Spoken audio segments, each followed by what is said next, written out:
everyone. We are here to bear witness to the Palestinians who have been killed in Gaza in the last 10 weeks, especially the children.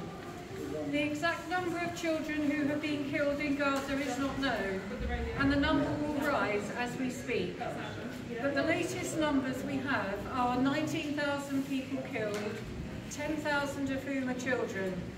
At least 25,000 children have become orphans, and countless are still buried under the rubble. According to Refaat, which is the longest-running Israeli newspaper, on October the 7th, 17 Israeli children were killed, 1 child under 4, and 16 between the ages of 4 and 17. We don't want to take up too much of your time for a Sunday afternoon, but please continue to enjoy your time at the Towner, although we do hope some of you will stay with us while we're here and hold those children in your thoughts.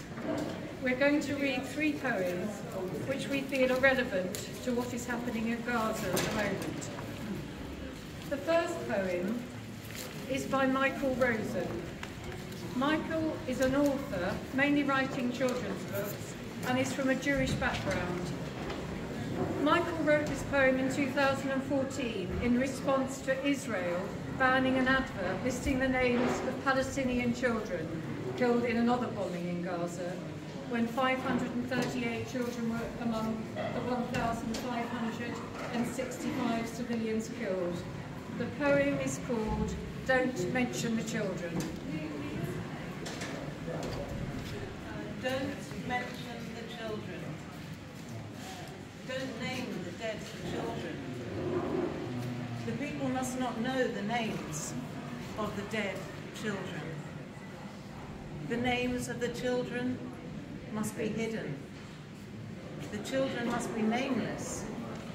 The children must leave this world having no names.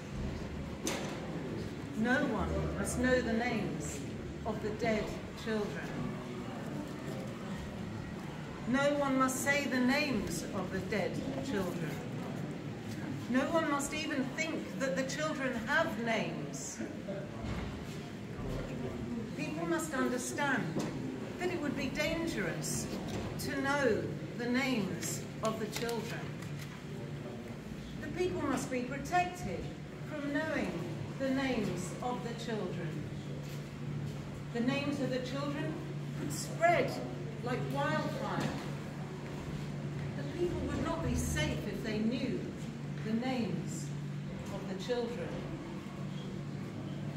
Don't name the dead children. Don't remember the dead children. Don't think of the dead children. Don't say dead children. You may be aware that Jesse Darling, this year's winner of the Turner Prize, when giving his acceptance speech, waved a Palestinian flag which he pulled out of his pocket. When asked why, the artist said, "Because there is a genocide going on and I wanted to say something about it on the BBC." 2 of the posters here today, this one here and that one, are by a 24-year-old Palestinian artist, Malak Mattar, who comes from Gaza.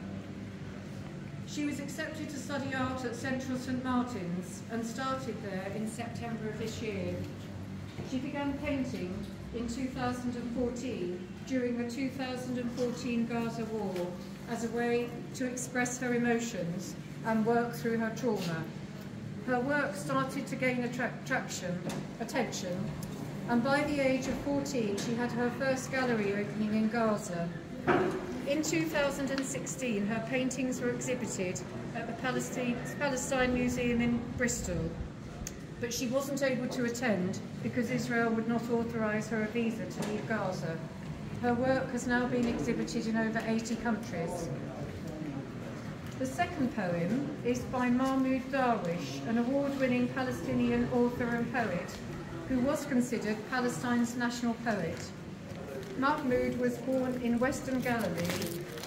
In 1948, his family were among 750 Palestinians who were evicted from their homes. His village was captured by Israeli forces.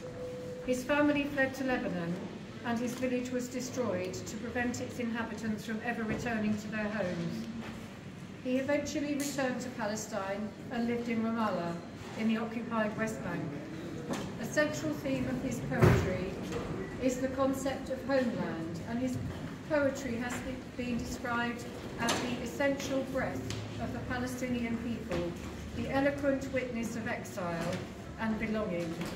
This poem acts as a powerful plea to be a candle in the dark and to help those who are in need, both near and far. As you prepare your breakfast, think of others. Do not forget the pigeons' food. As you conduct your wars, think of others. Do not forget those who seek peace. As you pay your water bill, think of others, those who are nursed by clouds. As you return home to your home, think of others. Do not forget the people in the camps. As you sleep and count the stars, think of others, those who have nowhere to sleep. As you liberate yourself in metaphor, think of others, those who have lost the right to speak. As you think of others far away, think of others. Say, if only I was a candle in the dark. The other image that we've used today on our posters is a photo from the nativity scene at the Lutheran church in Bethlehem.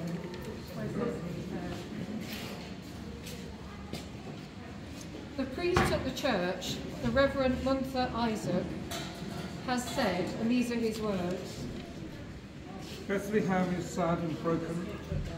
Christmas celebrations are cancelled this year, for it is impossible to celebrate when our people in Gaza are going through a genocide. Usually we have Jesus in the manger, surrounded by the shepherds, surrounded by the Holy Family. Here, we wanted to say that if you are looking for Jesus today, he would be in the midst of all the rubble. We wanted to send a message to the world that while the whole world is celebrating Christmas in festive ways, here in Bethlehem, the birthplace of Jesus, where Christmas originated from, this is what Christmas looks like to us. Christmas is the solidarity of God with those who are oppressed, with those who are suffering. And if Jesus is to be born again this time, this year, he will be born in Gaza, under the rubble, in solidarity with the people of Gaza. Our hope is our faith. Our hope is in our resilience. So while Christmas celebrations are cancelled, Christmas prayers are not cancelled. Our final poem is by Palestinian poet Dr. Refaat Alareer. On December the 7th, Refaat was killed by an Israeli airstrike along with his sister and her 4 children. He was a prominent Palestinian writer, a poet, a professor, and an activist from the Gaza Strip. Refaat was born in Gaza City in 1978 during the Israeli occupation of Gaza, which he said had negatively influenced every move and decision he made. His poem, which he wrote in 2011, is called If I Must Die.